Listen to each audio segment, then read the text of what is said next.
Okay guys, so welcome back to the Porsche. It's been a very long time since I worked on it because I did the BMW as a project since last summer, and that's now done.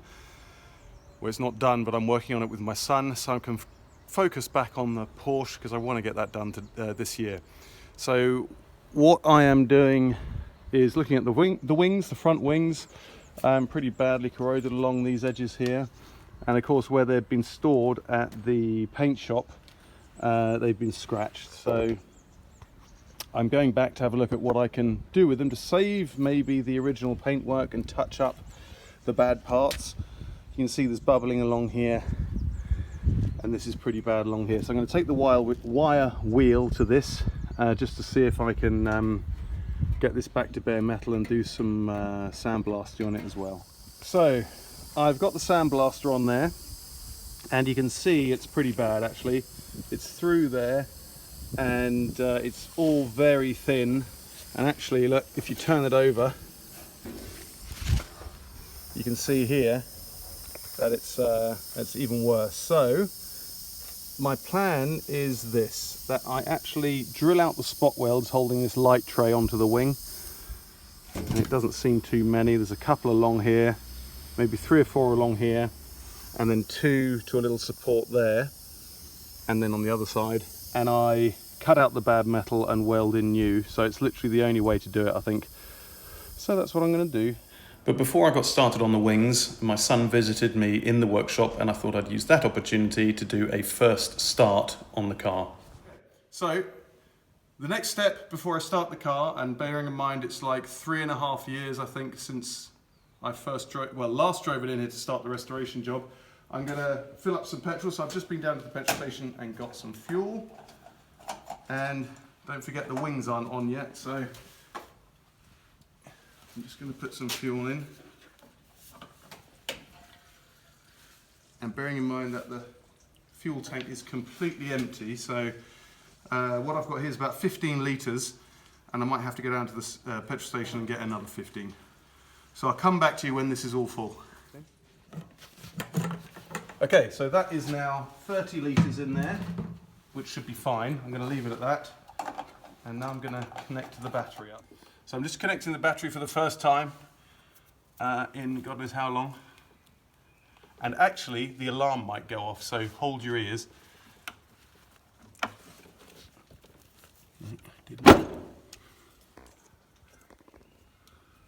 Okay, so we have got power. We've got, if you use that quickly, it's a good start. And I guess I'm just going to turn the key. Oh, why is that gone off? Thank you. So I've just put it on the second position. Fan is working.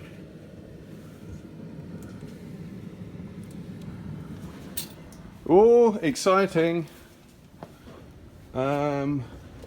Washer fluid is empty, of course. And if you remember the issue under here, the clutch pedal is directly to the floor. So I'm just going to put it up in the air to see if anything's leaking and get back to you. Okay, so just having a look underneath, specifically at these, where are they? Yeah, here, fuel lines. These joints here, but I guess we'll only really know once the car's running, because whether there's pressure on these now, I can't really tell you. But it all looks fine so far. Okay, so here goes. I'm just going to turn it over. Okay, ready?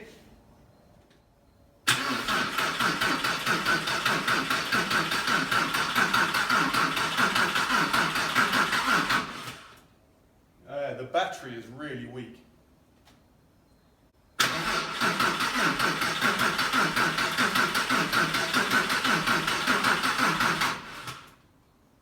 That's weird.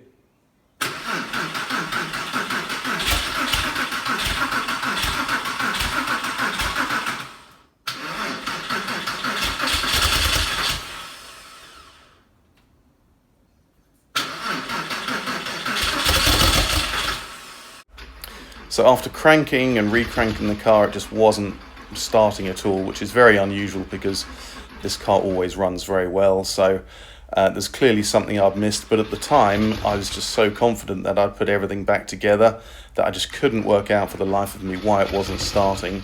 It did then start at one point, but as you'll hear, it was running really, really rough.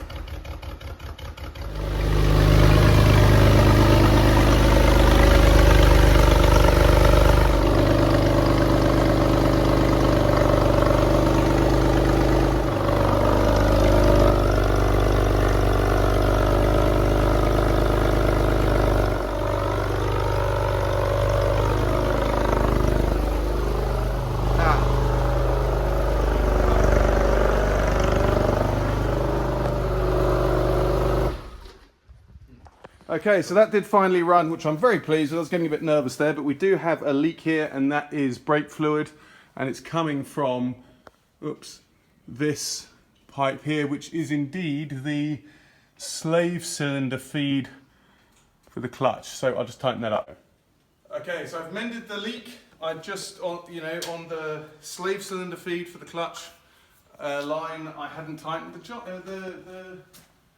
junction. So now we're trying again.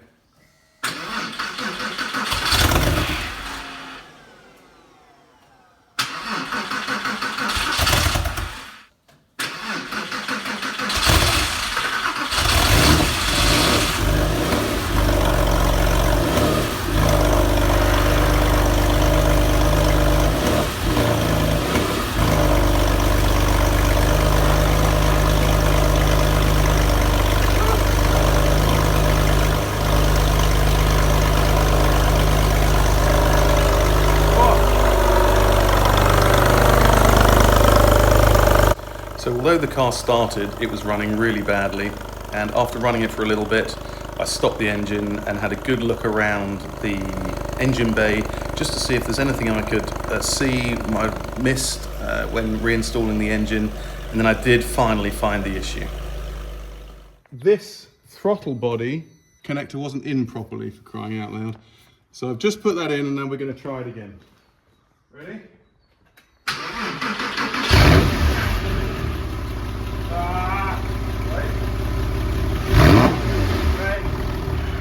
Dude. Simplest of things. Unbelievable. Oh, it sounds good now.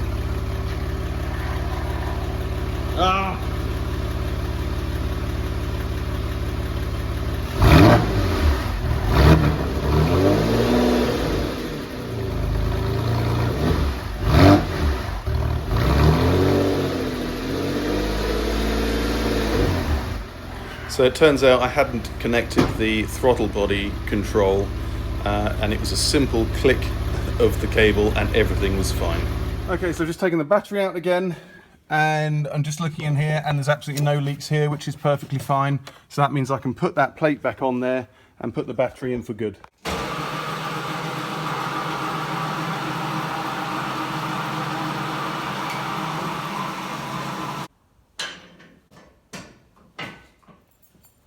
So after 4.5 years of being off the road and going through a huge restoration, I'm making the final checks, as you can see there, removing pieces of wood and moving out the arms of the lift and flapping out the wing mirrors to bring the car out under its own steam for the first time in ages. Hey Frank, can you listen to see if there's anything scraping or anything? Sure.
Okay, so there's some strange noises coming from the power steering, I think, but I think that's just because it's a bit low on fluid.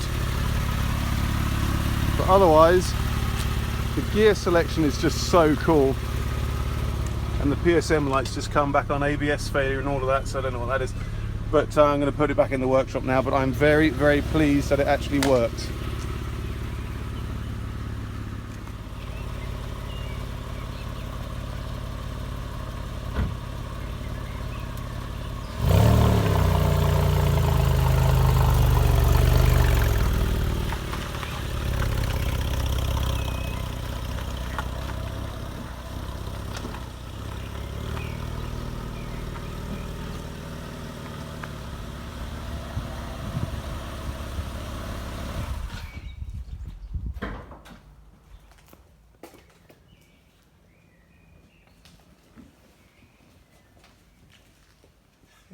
So cool. I haven't driven that in, well, 3.5, 4 years. It's such a cool sound. It is.